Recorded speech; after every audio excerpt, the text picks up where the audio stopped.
Alright guys, Iron Lad is not playing right now. He is giving us the best motivational speech Marvel has ever heard in the history of anything. And by the end of this, you're gonna want to join the Ultimates. Welcome back to Keeping It Comic, and today, we're diving back into the Ultimates with issue number 18.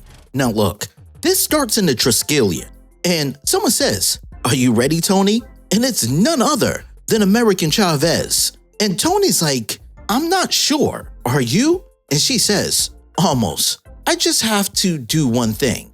"Hey, you're gonna do great. Remember, this is a rescue mission." And Iron Lad says, "Here goes everything." And with a push of a button, Iron Lad is everywhere. And he says, "Hello, my name is Tony Stark. Some of you may know me as Iron Lad, founding member of the Ultimates. By now, most of you have heard something about me, one way or another, but most of you have never heard from me. Whatever you've heard, I hope you'll listen. This message is being transmitted to every receiver in the world, automatically translated according to region. This is for you, all of you. Ever since I was a little boy, I felt there was something wrong with the world, that there should be more. I know that many of you have felt it too. Life was supposed to be better than this, wasn't it? Brighter, kinder, more full of hope. We were supposed to be better. And I love the fact that we can see the Fantastic Force is completely tuned in. But he continues, but instead, we live small lives and dreams, small dreams, and spend all of our time trying to escape reality. Why do we want so desperately to escape? I think it's because reality is millions starving.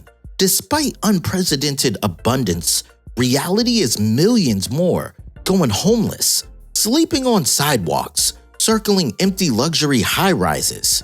Reality is sanctioned genocide, irreversible environmental damage, and widespread oppression.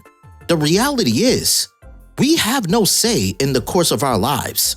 We are not people but cogs in a vast unfeeling machine that slowly grinds us down into painful nothing. And of course, we see Nick Fury calling his little lapdog.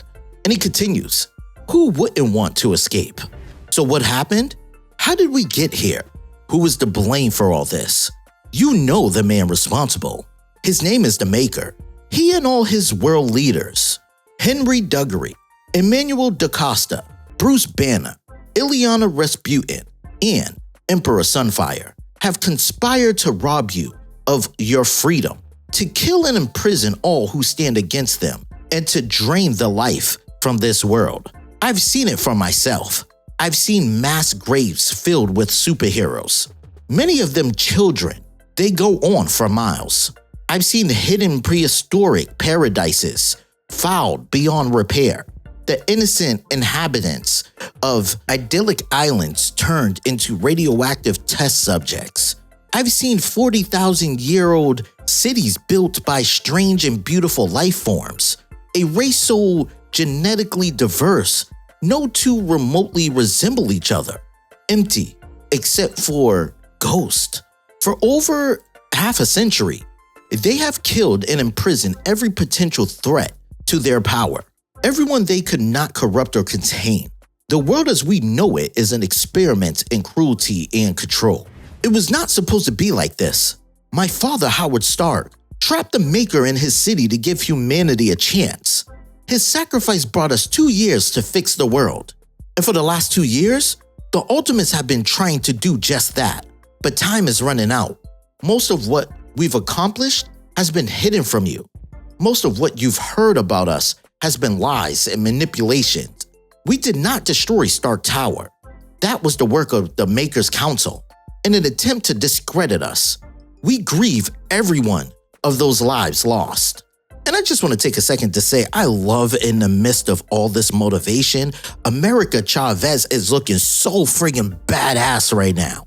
But anyway, the power outages in Maryland and Virginia last year were the results of our actions. The Maker had built the grid on the unending suffering of an innocent young woman, one of the most incredible people I've met, and we did not think it was right. And just in case you guys don't remember, that was because Midas and his people were siphoning American Chavez's power. But he continues, and we would make the same decision again. It is true, we have attacked the council's infrastructure, raided their mines, destroyed or absorbed their weapon factories and stockpiles. We have distributed cures for most major diseases, cures previously reserved for only the super rich and heavily connected.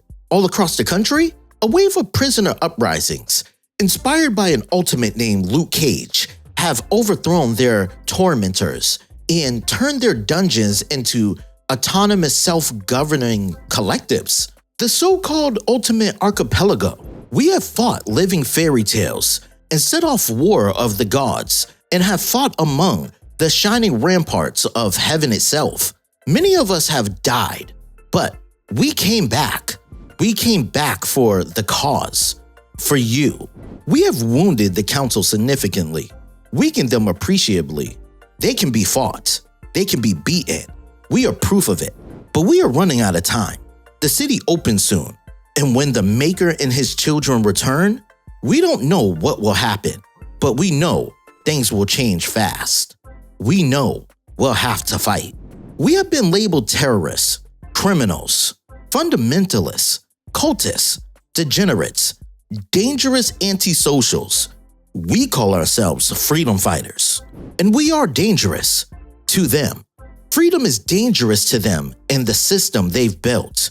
We are a threat to any system designed to suppress or interfere with human flourishing. But we are not a threat to you, never to you. We're going to need you, all of you. We have been expanding our membership rapidly to deal with what is coming. But if we hope to win, we'll need everyone. That's why I'm asking you to join the Ultimates. Yes, you. And boy, if you didn't get the Captain American vibes from Iron Lad, boy, you watching the wrong video right now.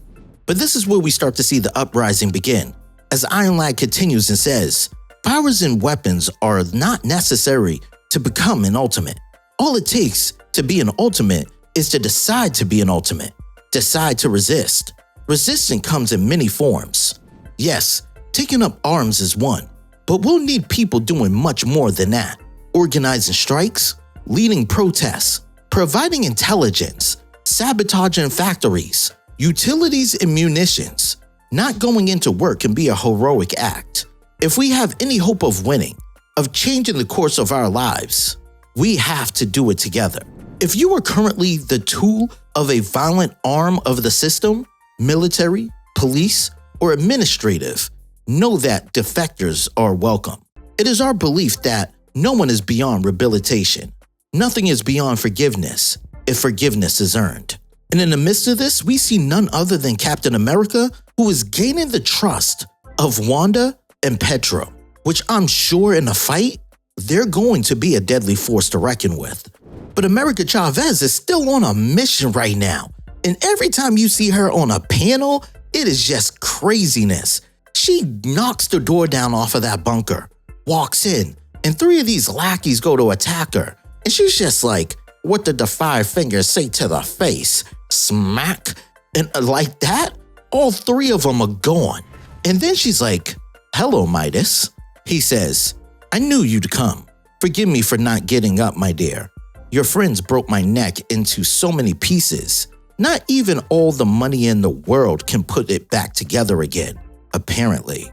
This suit is the only thing keeping me alive. Breathing has become a gruesome chore. It is good to see you, my love. She responds, I felt I had to, before this next phase begins. He says, you have something to tell me? She says, no, I have something to give you. Midas says, give me? What could you give me, my love? I am one of the world's richest men. And she says, were. And as she gives him a kiss, you can see his body inside the suit start to turn to dust. And all of a sudden, him and the suit is gone. And she says, you were one of the world's richest men.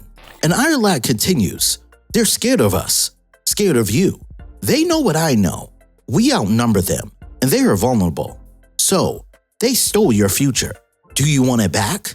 And we get this crazy image of Shang-Chi helping out Danny Rand. This cannot be anything good for the Maker and his crew. But then we start to see all this battling and these teams forging together, and it's crazy. You get to see Luke Cage and Ghost Rider.